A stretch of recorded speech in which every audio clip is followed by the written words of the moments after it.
السلام علیکم ناظرین، میں ہوں ڈاکٹر سجاد بخاری۔ آج ہے عید کا دوسرا دن۔ تمام اہلیان وطن کو عید الفطر کے دوسرے دن کی خصوصی مبارکباد پیش کرتے ہیں۔ اور ناظرین، آپ کو پتہ ہے کہ وفاقی دارالحکومت اسلام آباد اور راولپنڈی میں وفاقی حکومت نے اور صوبائی حکومت نے بالخصوص جتنے بھی پبلک اور کمیونٹی پارک تھے ان کو فیملیز کے لیے مختص کیا، جو کہ انتہائی خوشائند اور جڑواں شہر کے لوگوں میں ایک خوشی کی لہر ہے، کیونکہ فیملیز کے لیے خصوصی انتظامات کرنا وقت کی اہم ضرورت ہے۔ یہ ایک ایسا تہوار اور ایک ایسا دن ہوتا ہے کہ جب فیملیز کو کافی مشکلات کا سامنا کرنا پڑتا ہے۔ اس حوالے سے حکومت کا یہ بہت خوشائند اقدام ہے۔ مختلف پارکس کی بات کری، ایون کہ آج میں بھی جب لیک ویو کے قریب سے گزرا تو لیک ویو پارک سب سے زیادہ ارائیول ہوتا ہے لوگوں کا، اور سب سے زیادہ وہاں پہ ایک ہجوم ہوتا ہے، تو فیملیز کے لیے مختص کیا گیا۔ اور نوجوانوں کے حوالے سے ہم نے کل بھی بات کی کہ آپ تھوڑی سی احتیاط برتیں، خوشی ضرور منائیں، لیکن خوشی میں اتنا تجاوز نہ کریں کہ آپ کی خوشی کی وجہ سے کسی کی دل آزاری ہو۔ اور ون ویلنگ والے جو حضرات ہیں، نوجوان ہیں، کیونکہ خون کا جوش تو ضرور ہے لیکن ہوش کی بھی ضرورت ہے، تاکہ آپ کی وجہ سے شہری تنگ نہ ہوں، کوئی ایمبولنس کا راستہ نہ رکے۔ تو یہ تمام تر معاملات پر ہم نے کل بھی بات کی تھی، اور عید کے دن کے حوالے سے بھی ہم نے بات کی ہے۔ مہمانوں کا تعارف کروانے سے پہلے آپ کو یہ بتاتے چلیں کہ ایران کے حوالے سے جو سرپرائز، جو کہ پہلے دن سے ہی ایران نے کہا تھا کہ اگر ہم پہ جارحیت کی گئی تو ہمارے سرپرائز کا انتظار کریں، اور جو کہ ویسٹ کا اور اسرائیل کا ایک خدشہ تھا کہ ایران کے پاس لانگ رینج میزائل ہیں، اور اس کا ایک عملی مظاہرہ بھی ایران نے کر دکھایا، اور اسرائیلی شہر عراق پر ایران کا ایک خطرناک میزائل حملہ، ان کی جو نیوکلیر سائٹس ہیں اس پر حملے کی باتیں ہو رہی ہیں، رپورٹس متعدد آ رہی ہیں۔ اس کے علاوہ یہ بتایا جا رہا ہے کہ 10 سے زیادہ عمارتیں جو تھیں وہ تباہ ہو گئی، کئی لوگ جو ہیں اس میں ہلاک ہوئے ہیں۔ اسرائیل میں حیفا پر حملہ اور آئل ریفائنری پر بھی حملہ ہوا ہے، جس سے شدید نقصان پہنچا ہے۔ دوسری جانب ڈونلڈ ٹرمپ نے ایران کو 48 گھنٹوں کی وارننگ دی ہے کہ اگر آپ نے آبنائے ہرمز کو نہ کھولا تو ہم آپ پہ وحشیانہ حملہ کریں گے، اور آپ کی نیوکلیر سائٹس اور آپ کے پاور پلانٹس اور آپ کے ایسٹس کو براہ راست نشانہ بنایا جائے گا، جس پر ترکی بترکی جواب آیا ہے۔ ایران کی جانب سے بھی انہوں نے کہا بجلی کے نظام پر حملہ ہوا تو تباہ کن جواب دیں گے، جس کی آپ کو امید نہیں تھی ہم سے، ہم اس طرح کا آپ کو جواب دیں گے۔ دوسری جانب آپ جانتے ہیں کہ آج دنیا بھر میں عالمی یوم آب منایا جا رہا ہے، اور پانی کے تحفظ کے حوالے سے بھی بات کریں گے۔ دوسری جانب جو ہمارا پڑوسی ہے، جو کہ پانی کو جارحیت کے طور پر اور جنگ کے طور پر، ویپن کے طور پر استعمال کرتا ہے، اور انڈس واٹر ٹریٹی کو یک طرفہ طور پر معطل کر کے اس کو اپنی ڈرٹی پالیٹکس کا حصہ بنایا ہے، اور ایک سٹنٹ کے طور پر اس کو استعمال کرتا ہے، کیونکہ آپ بھی جانتے ہیں کہ 1960s میں انڈس واٹر ٹریٹی اور اس کے بعد ایک کمیشن بھی بنایا گیا، جس کا اجلاس 2022 کے بعد نہیں ہوا، اور اس اجلاس کی وجہ بھی آپ کو پتہ ہے کہ کیوں وہ اجلاس نہیں ہوا، بھارت کی ہٹ درمی کی وجہ سے۔ راوی، بیاس اور ستلج جو تھا وہ ہندوستان کے حصے میں آیا تھا، انڈس اور جہلم اور جس طرح ہمارا تیسرا ریور ہے وہ پاکستان کے حصے میں آیا، چناب میں۔ اس میں جو سب سے زیادہ امپورٹنٹ بات یہ ہے کہ اس پانی کی رکاوٹ سے یا اس پانی کے رکنے کی وجہ سے ایک طرف فلیش فلڈ کے خطرات پاکستان میں بڑھ جاتے ہیں، دوسری جانب ڈراؤٹ، ہماری زرعی زمینیں جو ہیں جو کہ زیر کاشت ہوتی ہیں، یا وہ کاشت ان کی ہو چکی ہوتی ہے، اس کے بعد یا تو پانی بالکل روک دیا جاتا ہے یا ہیوی فلڈ کی صورت میں پانی چھوڑ دیا جاتا ہے، جو کہ ایک جرم ہے بین الاقوامی۔ اور آپ کو بھی جانتے ہیں کہ جس طرح ثالثی عدالت نے بھی پاکستان کے موقف کی تائید کی ہے، اس کو بھی ہم زیر بحث لائیں گے۔ اور پھر ہم بات کریں گے حکومت کی ایک طرف کفایت شاری ہے، دوسری جانب عید الفطر کے موقع پر جس طرح پیٹرولیم مصنوعات کی قیمتوں کو برقرار رکھا ہے، اور خود پہ اس وقت یہ صورتحال ہے کہ 69 ارب یعنی 69 بلین روپیز کا بوجھ وفاقی حکومت نے اٹھایا۔ اسی حوالے سے آج وفاقی وزیر خزانہ محمد اورنگزیب کی ایک گفتگو ہے، میڈیا ٹاک ہے، اس کے کچھ اقتباسات بھی آپ کے سامنے رکھیں گے۔ مہمانوں کا تعارف کرواتے چلیں، ہمارے ساتھ اسلام آباد اسٹوڈیوز میں موجود ہیں صالح ظافر صاحب، کسی تعارف کے محتاج نہیں ہیں، سینئر صحافی ہیں، تجزیہ کار ہیں، بہت شکریہ آپ کی تشریف آوری کا۔ ڈاکٹر فاروق عادل صاحب بھی ان کے ہمراہ ہیں، ہمارے ساتھ اسٹوڈیوز میں، اسلام آباد اسٹوڈیوز میں موجود ہیں، سینئر صحافی ہیں، تجزیہ کار ہیں، مصنف ہیں، بہت شکریہ آپ کا۔ بابر گورسی صاحب ہمارے ساتھ موجود ہیں، سینئر صحافی ہیں، تجزیہ کار ہیں، اینکر پرسن بھی ہیں، آپ کا بھی بہت بہت شکریہ۔ سب سے پہلے صالح ظافر صاحب، یہ تو تمام جو صورتحال ہے وہ بھی ہم نے عوام کے سامنے رکھی، عید کے حوالے سے بات کریں گے۔ جیسے عید باقی سب کی ہے، صحافیوں کی، تجزیہ کاروں کی، اینکرز کی بھی عید ہوتی ہے، آپ اپنا بتائیے گا سر، عید آپ نے کیسی گزاری؟ آج عید کا دوسرا دن ہے، آپ ہمارے ساتھ اسلام آباد اسٹوڈیوز میں موجود ہیں۔ بہت شکریہ آپ کا، آپ کو بھی عید مبارک اور آپ کو دیکھنے والوں کو بھی۔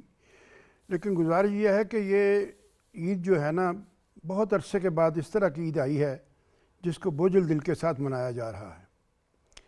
ایران کے اوپر حملہ ہوا، ہمارے پڑوس میں افغانستان جو ہے اس کی جو دہشت گردی ہے اس کی وجہ سے ہمارے بے شمار لوگ شہید ہوئے ہیں۔ ہمیں پھر بعد نخواستہ افغانستان کو مزید کارروائیوں سے روکنے کے لیے جو ابھی کارروائی کرنا پڑی۔ ایران کے اندر جو کچھ ہو رہا ہے وہ ہمارے سامنے ہے، خون ریزی ہو رہی ہے۔ اس کے علاوہ گلف سٹیٹس جو ہیں وہاں پر لوگوں کو بہت بے چینی ہے۔ تو ان حالات میں پاکستان میں جو صورتحال ہے وہ بھی آپ کے سامنے ہے، مہنگائی کا زور ہے، پٹرول کی شارٹیج ہونے کا خطرہ ہے، اور اس کے علاوہ اور بھی مسائل ہیں جن کو زیادہ ضرورت نہیں ہے کہ میں ان کے اوپر فصاحت کے ساتھ عرض کروں، لیکن ان سب کے ہوتے ہوئے پھر بھی ہم عید منا رہے ہیں۔ یہ ہماری ہمت ہے اور ہمیں واقعی عید منانا چاہیے، لیکن ہم ان تکلیفوں کو، ان مسائل کو، ان لوگ جن کے اوپر یہ ظلم ہو رہا ہے، جن کے ساتھ زیادتی ہو رہی ہے، جن کے جو جارحیت کا نشانہ بنے ہیں یا بن رہے ہیں، ہمیں ان کو ضرور یاد رکھنا چاہیے اپنی دعاؤں میں۔ اور ہمیں جب ہم ابھی آپ نے کہا کہ بچوں کو احتیاط کرنی چاہیے، ون ویلنگ نہیں کرنا چاہیے، وہ نہیں کرنا چاہیے، بالکل ٹھیک ہے۔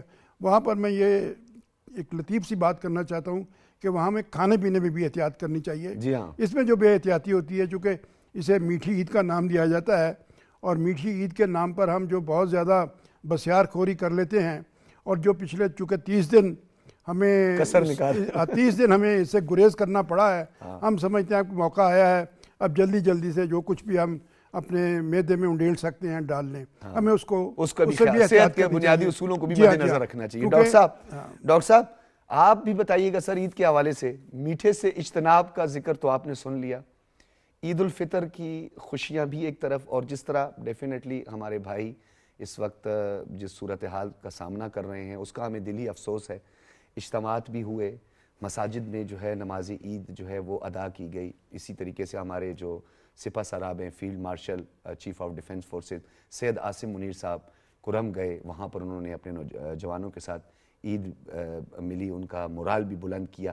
اوورآل ذرا تھوڑا کمپیریزن کریں، ماضی کی جتنی عیدیں بھی گزری ہیں، کچھ فرق لگا ہے آپ کو اس دفعہ؟ دیکھیں عید تو لفظ ہی فیسٹیوٹی کو ریفلیکٹ کرتا ہے، تو سچ یہ ہے جیسے ابھی صالح ظافر صاحب نے فرمایا کہ فیسٹیوٹی اس ساری سچویشن میں رہی نہیں ہمارے درمیان۔ وہی سبب ہے جو مسلم دنیا پر ایک یلغار ہو رہی ہے، اور ان کو وہ ہے جرم ضعیفی کی سزا، مرگ مفاجات، اور جو ہمارے پڑوس سے ہم پر جارحیت اور دہشت گردی ہو رہی ہے، اور ہمارے گھروں میں جنازے، کون سا گھر ہے جو اس دہشت گردی کی آفت سے محروم نہ رہا ہو؟ تو ظاہر ہے کہ ہم ایک ایسی کیفیت میں ہیں، لیکن بہرحال رمضان کے بعد یہ دن آتا ہے، اور اس دن میں جو ہم ایک ماہ عبادت کرتے ہیں اس کا شکر ادا کرتے ہیں، اور اس کا شکر خوشی کے ساتھ ادا کرتے ہیں۔ تو اس موقع پر بزرگوں سے ملنے کی روایت ہے۔ میرے والد محترم تو فوت ہو چکے، تو میں پروفیسر فتح محمد ملک صاحب جو ہمارے بزرگ ہیں ادب کی دنیا میں اور دانشور ہیں بہت بڑے، ان کی خدمت میں حاضر ہوا، قدم بوسی کی، ان سے دعائیں لیں۔ محمد حمید شاہد صاحب بڑے ادیب ہیں ہمارے، بڑے افسانہ نگار اور ناول نگار ہیں، ان کے ہاں میں گیا اور انہیں مبارکباد پیش کی۔ اس کے علاوہ ان کے بھائی کا انتقال چند روز پہلے ہوا، تعزیت کی۔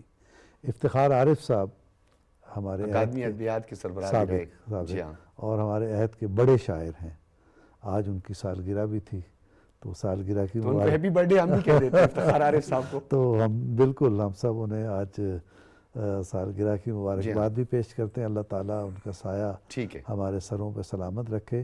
تو عید تو یہی دوستوں سے، احباب سے، بزرگوں کے ملنے کی روایت ہے۔ یعنی آپ نے گفتگو کی ماشاءاللہ، ڈیفینیٹلی آپ جو ہے وہ لکھاری بھی ہیں، مصنف ہیں، آپ کی جو گفتگو ہے اس کے اندر کیک، ملک شیک کا، بسکٹ کا، چائے کا اہتمام اور اس کا ذکر نہیں ہے۔ چلیں میں اپنے ساتھی بابر گورسی کی طرف چلتا ہوں. بابر گورسی صاحب، پہلے تو آپ کو عید کی مبارک، پھر آپ کو عمرے کی سعادت جو ہے اس کی بھی مبارکباد پیش کرتے ہیں. تو آپ کو تو دو مبارکیں. ساتھ میں یہ بھی بتا دیجئے گا کہ ہمارے لیے آپ نے کیا اہتمام آج کیا ہے. کیک اور ملک شیک کی باتیں ہوئی ہیں، سویٹس کی باتیں ہوئی ہیں، جس طریقے صالح ظافر صاحب نے کہا تھوڑی احتیاط رکھنی ہے. تو یہ سب کے لیے احتیاط. دیکھیں عید جو ہوتی ہے، جس طرح بات کی ہے ڈاکٹر صاحب نے کہ ایک خوشی کا تہوار ہے اور اس کو خوشی کے ساتھ ہی منانا چاہیے، کیونکہ انسان کی زندگی میں غم بھی ہوتے ہیں، خوشیاں بھی ہوتی ہیں. تو اگر آپ ان کو اپنے اوپر حاوی کر لیں گے تو پھر آپ وہ خوشیاں جو ہیں وہ نہیں منا سکتے. لیکن بات تو حقیقت صحیح ہے کہ جو سچویشن ہے اس وقت، اس کے مطابق اگر دیکھا جائے تو باری بوجھت دل کے ساتھ. لیکن میں نے تو مدینہ شریف میں عید پڑھی ہے اور اپنے ملک کے لیے، اپنی لیڈرشپ کے لیے، خاص کر آرمی لیڈرشپ کے لیے بہت دعا کی ہے. جو جوان ہیں ہمارے لڑ رہے ہیں، ساری چیزیں ہیں، اللہ کے گھر میں بھی اور روزہ رسول پہ بھی ان کے لیے بہت دعائیں کی ہیں کہ اللہ ہم جس مشکلات میں ہیں ہمیں ان سے نکاح. پوری امت مسلمہ کے لیے دعائیں کی ہیں. تو عید تو یہی ہے. وہاں پہ بھی آپ نے دیکھا ہے کہ جب وہاں پہ بھی عید ہو رہی تھی تو وہاں پہ بھی یہ تمام جو چیزیں ہم ڈسکس کر رہے ہیں وہ بھی یہی بات کر رہے تھے. تو اب یہاں پہ جو عید ہے، ایک دن میں نے ادھر عید کی ہے، آج میں نے جو سیکنڈ ڈے ہے وہ اسلام آباد میں. یعنی پھر تو یہ تین ہو گئی نا، تین مبارکیں ہو گئی. جی ہاں. تو وہ جو آج کی جو عید ہے، آج کی عید وہی جو ہمارا کلچر ہے. آتے ہیں، صبح اٹھتے ہیں، سویاں کھاتے ہیں، اس کے بعد صالح ظافر صاحب کہتے ہیں کہ میٹھے سے کوئی نہ کوئی چیز کہتے ہیں، میٹھی چیز آ جاتی ہے. پھر آپ دوستوں سے ملتے ہیں. پھر جس طرح ابھی ہم پروگرام کر رہے ہیں، اس کے بعد ہم پھر کہیں نہ کہیں کسی دوست سے ملنے جائیں گے. تو عید کا تو مطلب بھی یہی ہے کہ ایک دوسرے کے ساتھ بیسیکلی آپ اپنی فیلنگس کو شیئر کرتے ہیں، گڈنس کو شیئر کرتے ہیں، ایک دوسرے کو دلاسا دیتے ہیں کہ بڑا اچھا ہے. یہ تمام چیزیں ہوتی ہیں. اچھا بابر گورسی صاحب، دیکھیں یہ تو اپنی طرف جو اوورآل صورتحال ہے، کیونکہ پوری امہ جو ہے اس وقت کرائسس میں ہے، اور ڈیفینیٹلی جو اس وقت ایران کا کرائسس ہے اس کے لیے ہر آنکھ اخبار بھی ہے، اشخبار ہے، صورتحال بھی کافی گمبھیر ہے. لیکن صالح ظافر صاحب یہ بتائیے گا، آف دی ریکارڈ بھی ہم بات کر رہے تھے کہ ایران نے پہلے تو اس نیو ورلڈ آرڈر کو چیلنج کرتے ہوئے اس کا شرازہ بکھیرا، پھر اس کے سرپرائز جو ہیں وہ پوری دنیا نے دیکھے. یعنی اپروکسیمیٹلی 4000 کلومیٹر جو ہے وہ رینج والے میزائل جو ہے وہ داغا گیا. وہ ڈیگو گارشیا جی ڈیگو گارشیا، یہ اس کے بارے میں تھوڑا بتائیے گا کہ ایک تو بیس ہے یہ برطانیہ اور امریکہ کی. ڈیگو گارشیا جی دراصل ایک جزیرہ ہے، اور وہ تقریباً دنیا کا وسط سمجھے اس کو، اور اس کو استعمال کر رہا ہے امریکہ اور برٹن، اور کچھ یورپی ممالک کو بھی وہاں پہ سہولت حاصل ہے. دنیا کے کسی بھی ملک نے اپنے ایٹمی ہتھیار اپنے ملک سے باہر اگر کہیں رکھے ہیں تو وہ ڈیگو گارشیا کا مقام ہے، کہ ڈیگو گارشیا میں ان کے ایٹمی ہتھیار رکھے ہوئے ہیں ان ممالک نے. خاص طور پہ میں امریکہ کی بات کر رہا ہوں.